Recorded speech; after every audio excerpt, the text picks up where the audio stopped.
November 19th, 2004, Auburn Hills, Michigan. Indiana Pacers against Detroit Pistons. Most people remember this night for the fight. The 2004 Eastern Conference Finals, and it turned into one of the most infamous moments in NBA history. The shove, the cup, Ron Artest running into the stands. Players and fans colliding in a way the NBA had never seen before. But the fight is only the part everybody saw. The real story is what it cost. Because before that night became one of the darkest moments in NBA history, Indiana wasn't just another good team. They were a title threat. They had Ron Artest at the peak of his defensive powers, Jermaine O'Neal in his prime, Steven Jackson giving them the edge, and Reggie Miller in his final season still chasing the one thing his career never gave him, a championship. Then one hard foul, one shove, and one cup changed everything. Not just a game, not just a season, everything. I talk about the bet, people don't understand. Although my career was going this way, but emotionally I was going down in 2004. The Indiana Pacers did not walk into Detroit on November 19th, 2004 as some random team on a regular season road trip. That's the part people forget. They were serious. A year earlier, Indiana had won 61 games, the best record in the NBA, and reached the Eastern Conference Finals before losing to the Detroit Pistons in 6 games. That wasn't some cute run. That was a real championship window. And now, early in the next season, they were back in the building against the same team that had ended their run. Detroit was not just another opponent. Detroit was the Wall, the defending champion, the physical team. The team Indiana had to go through if Reggie Miller was ever going to get one more real shot at the finals. That is why this night matters so much. Because when people talk about Malice at the Palace, they usually start with the chaos. They start with the cup. They start with the fans. They start with Ron Artest sprinting into the stands. Okay, so the game was basically over. He comes from out of nowhere and take Ben out the air. Ben run up to Ron and push his head out to the parking lot. And as soon as he calmed down, a beer came and hit him dead in the face. He just lost it. I didn't think. But the real tragedy starts before all of that. It starts with how close Indiana actually was. This was a team built to win now. Jermaine O'Neal was in the middle of his prime. Ron Artest had just been named Defensive Player of the Year. Reggie Miller was 39 years old, still dangerous, but clearly near the end. And the Pacers had the toughness and scoring balance to believe this could finally be the year. That's what makes this story hurt. Because this wasn't a bad team losing control. This was a contender losing its future in less than a minute. On that night in Detroit, Indiana was winning. Not barely. Winning clearly. The Pacers were up 97-82 with less than a minute left. The game was basically over. And that is what makes the whole thing feel even stranger. It wasn't a playoff elimination game. It wasn't overtime. It wasn't a one-point game with everything on the line. It was November, a regular season game, 45 seconds left. The result was already decided. Then Ben Wallace went to the basket. Ron Artest fouled him from behind. It was a hard foul. It was late in a physical game. And Wallace reacted immediately. He turned around and shoved Artest with both hands. Hard. The floor started filling up.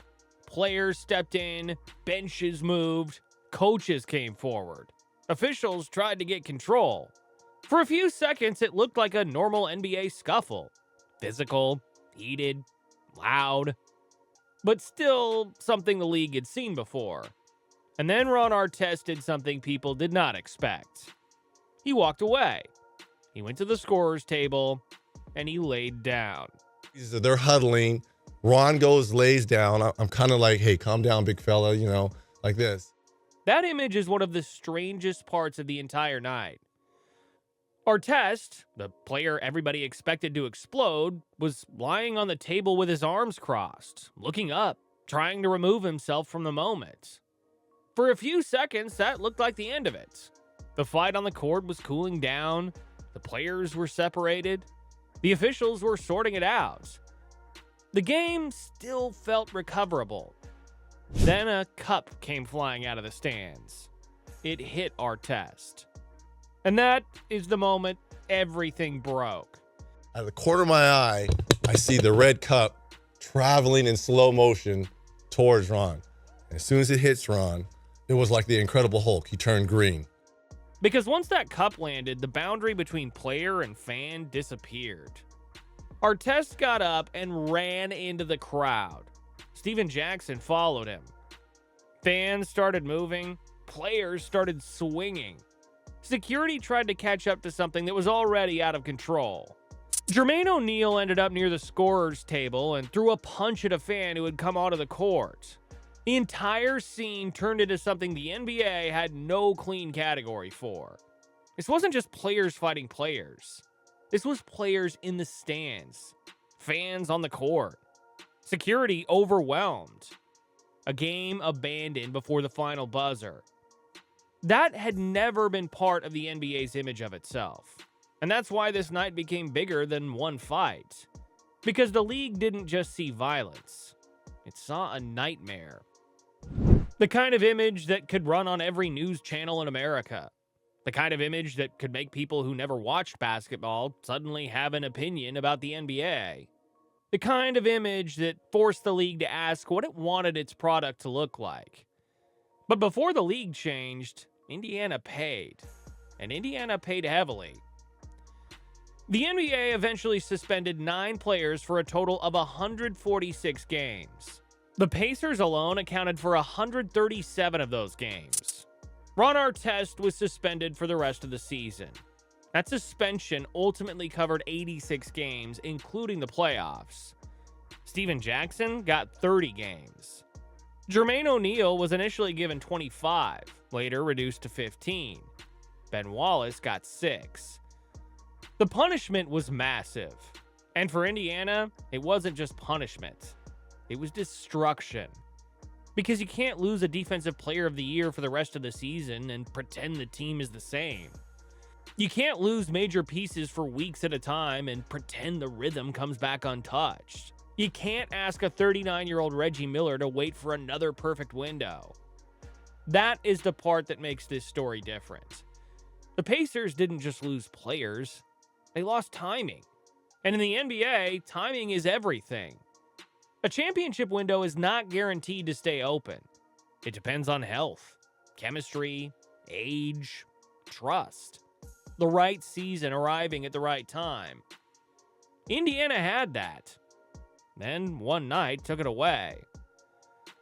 That's why Reggie Miller matters so much in this story. Because Reggie wasn't just another veteran on the roster. He was Indiana basketball. He had spent his whole career trying to bring that franchise a championship. He had gone through Michael Jordan, the Knicks wars, the finals loss to Shaq and Kobe in 2000. Years of being close, but never quite close enough. And by 2004-05, there weren't many chances left. This was the kind of team that could have given him one final run. A real one. Not nostalgia, not a farewell tour, not maybe if everything breaks right. A real championship team. And that's what got lost. Not just games, not just money, not just reputation. A real chance. When you watch the footage now, it's easy to focus on the biggest moments. Artest going into the stands, Jackson swinging, O'Neal throwing the punch, fans throwing drinks, security rushing in. But the image that really stays with this story is quieter. Reggie Miller, standing in the middle of it, arms out, trying to stop something nobody could stop anymore. That is the emotional center of the whole night.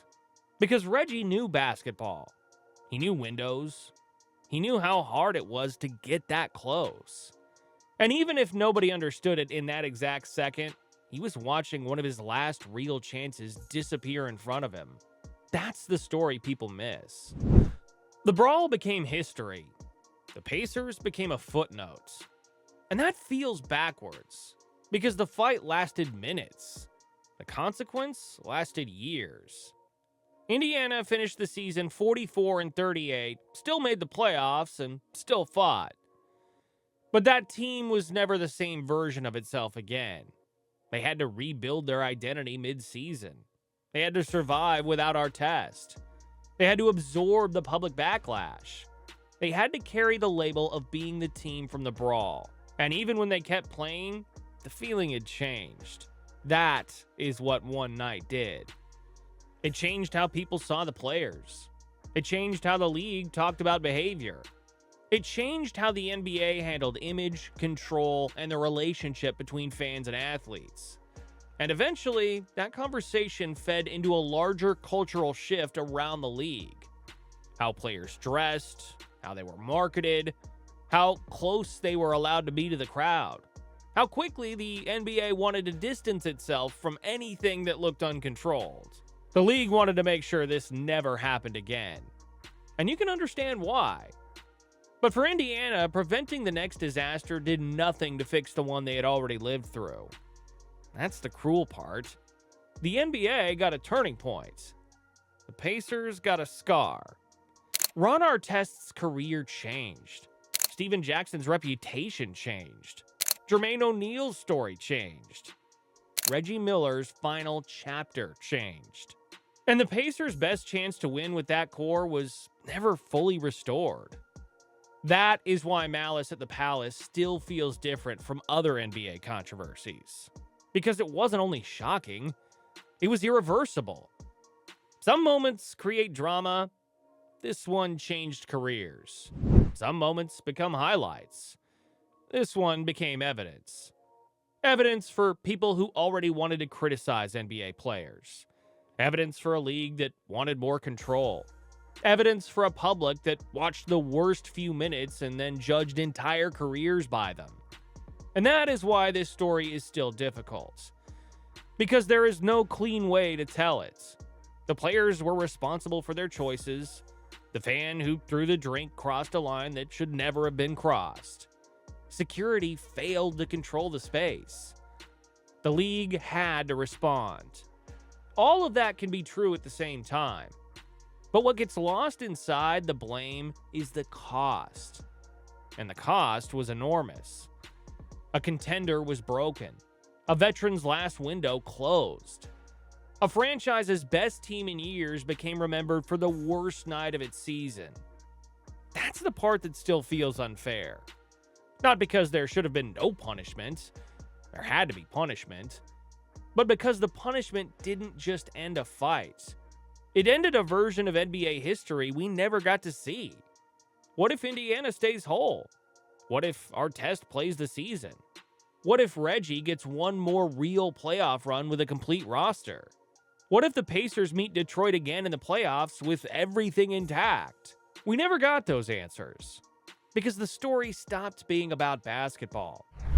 And once that happened, Indiana never got the same story back. That is the real weight of Malice at the Palace. Not just that it was ugly, not just that it was chaotic, not just that it embarrassed the league.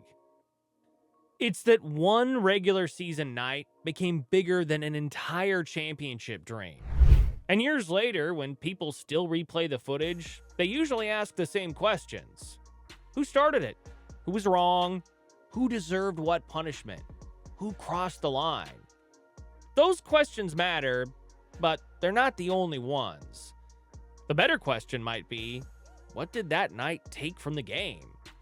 Because the answer isn't just public trust. It's not just player reputation. It is not just league image. It took away a Pacers team that had earned the right to find out how good it could be. It took away Reggie Miller's last real chance to finish his career with the one thing he never had. It took away a title race that could have looked very different. That is why this story still matters. Because Malice at the Palace wasn't just the night the NBA lost control. It was the night Indiana lost everything. If you want more NBA stories about the moments that changed careers, legacies, and the league itself, subscribe to Hardwood Untold.